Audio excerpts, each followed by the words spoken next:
This is Billy and Jeanette Swan's lovely garden in the hills of County Antrim.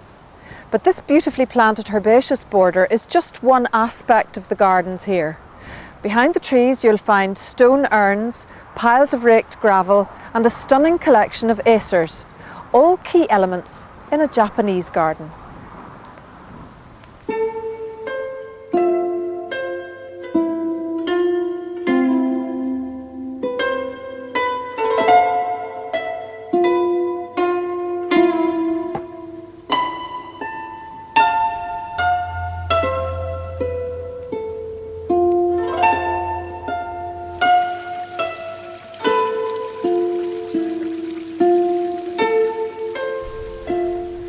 Billy, perfect place to find you at the heart of the garden. On the bridge, Sherry.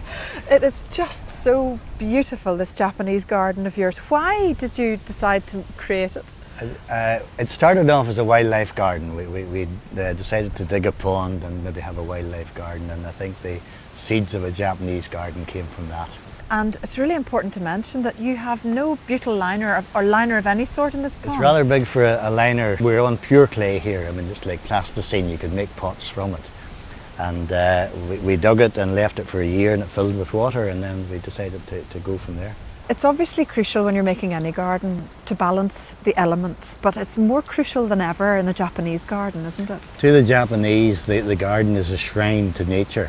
So you have actually revered areas within the garden.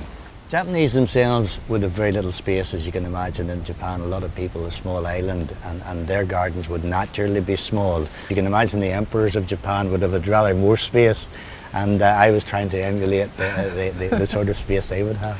And key materials that you must incorporate? Rock, water, gravel, and of course the plants. Oh yes, the plants are signature, aren't they, when you're making a Japanese garden?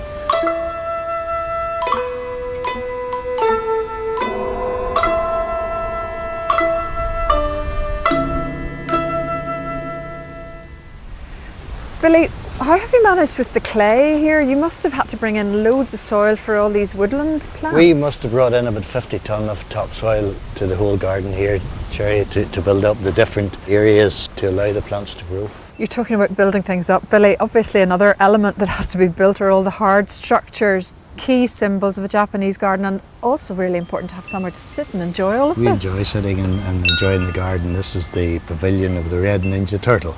The turtle is another sign of longevity to the Japanese, along with the cranes.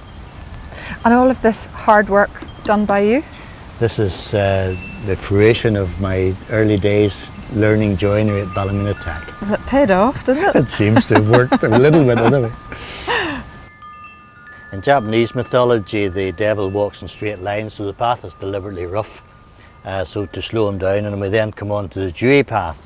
And then you can see the view of the tea garden from this area. Billy, this is lovely. The tea garden itself obviously then is the well where the tea master will get the water to make the tea.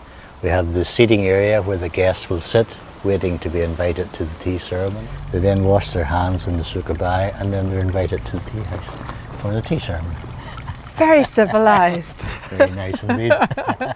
And I must say, I love the sounds in a Japanese garden. You have wood chimes and chrome chimes everywhere, but also the sound that the wind makes in the bamboo that we've just come through. That's right, the wind through the bamboo and the sound of the water, the sound of the wind chimes, all help to develop a peaceful existence in what is a rather special garden. Yes, indeed.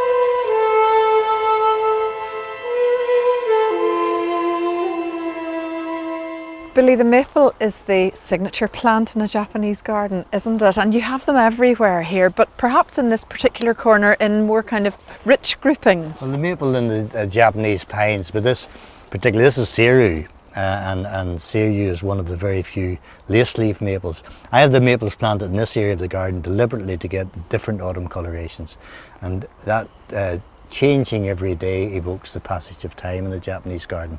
I bet you're down here every day in the autumn, are you? Well, we come down here every day and you get a different view every day. It's absolutely wonderful. This is an interesting one here, Sherry. This one is called Shigetatsu Sawa.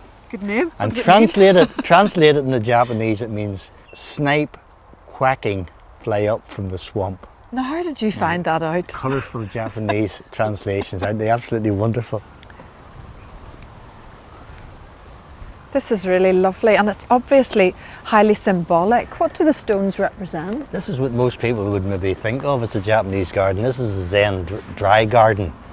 The 3 stones in the middle are heaven, earth and man, and the 4 stones around the outside, the youth of spring, the height of summer, the fall of autumn and the harshness of winter. And the gravel then, is the colour significant? The gravel that's about the colour. That was originally white marble and it was too white, but it discolours very quickly in this climate. And the planting is all, you know, on the edges, except yeah. for the moss on the stone. There's no plants as such in the dry garden. You contemplate the stones, you get into a feeling of age and thinking of how long these rocks and stones have been on earth. And by definition, how long you've been on earth too, probably. Indeed, that makes you think then, doesn't it? In the water garden we have the cranes, which are another sign of longevity in the Japanese garden. Daily viewing of the cranes will make you live forever. That can't be bad. You can't be bad. We have here Mount Fuji in miniature, after which the garden is named, and the little Buddha, planted up as a fernery with the Tasmanian tree fern. And this would be the revered area of the Japanese garden. I suppose that underpins the spiritual element in a Japanese garden. Absolutely, sure. This is just beautiful. It's a real glade. I love this part of the garden. Did you think when you began making a garden here 10 years ago that you would ever get to this stage? Cherry, as with all gardens, this garden isn't finished yet.